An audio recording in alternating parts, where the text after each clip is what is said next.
I looked around at this team and I'm just like, dude, of course we're red flags all around, the challenge vet tells People. Johnny Bananas DiVinanzio may be a challenge legend, with 7 wins and 25 seasons on his resume, but he experienced a first in the game during Thursday's The Challenge, USA Season 2 premiere.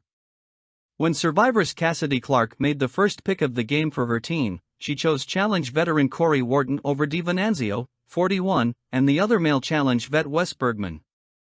In fact, Bergman, 39, went next and DiVinanzio ended up on the red team with Big Brother alums Paulie Califier and Josh Martinez.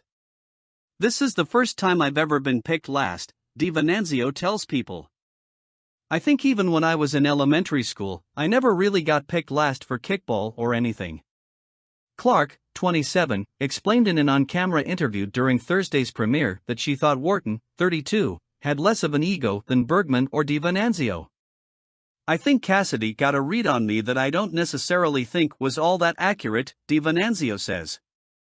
I don't think she necessarily made her decision based on who she thought was the most accomplished or competitive or even good at the game, because if you look, there's 3 options and you pick the worst out of the 3 just based on past track record and body of work alone.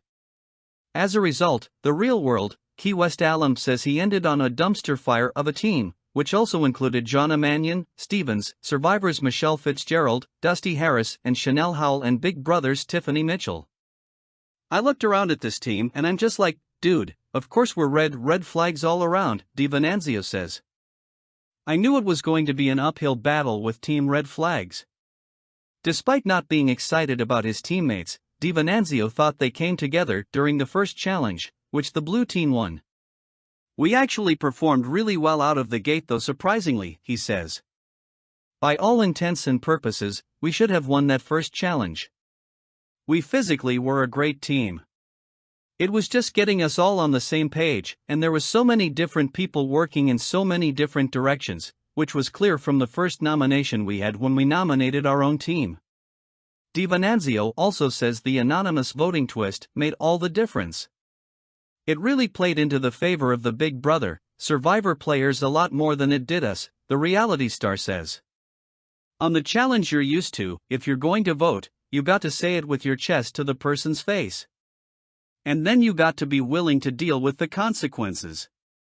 A lot of times people won't vote for you because they're worried about you finding out, they don't want to deal with the smoke. Making the voting private gave players the ability to vote for whoever you wanted completely anonymously, DiVinanzio continues.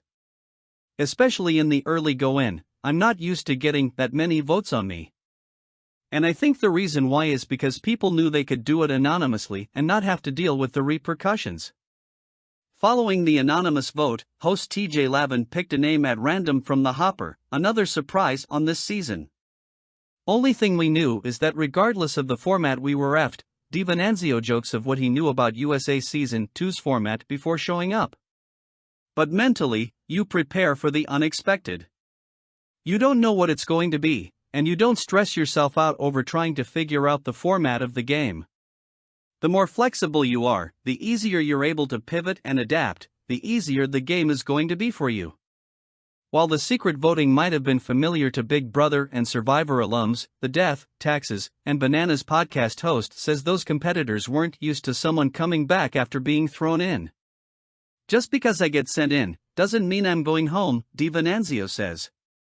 So then they kind of had to deal with the repercussions of us going in and not necessarily going home. Because we are tough to get rid of. DiVinanzio knows he picked up 4 votes during Thursday's premiere because I'm used to being public enemy number 1 on every season he does. It still kind of hurts your feelings a little bit though, because you're like, damn dude, I don't even know you people, he says. Being targeted by people you don't even know, by complete strangers and just already being on their bad side, but I'm a victim of my own circumstance. I wouldn't have it any other way. The Challenge, USA Season 2's 2-part premiere continues Sunday at 9 p.m. Eastern Time on CBS.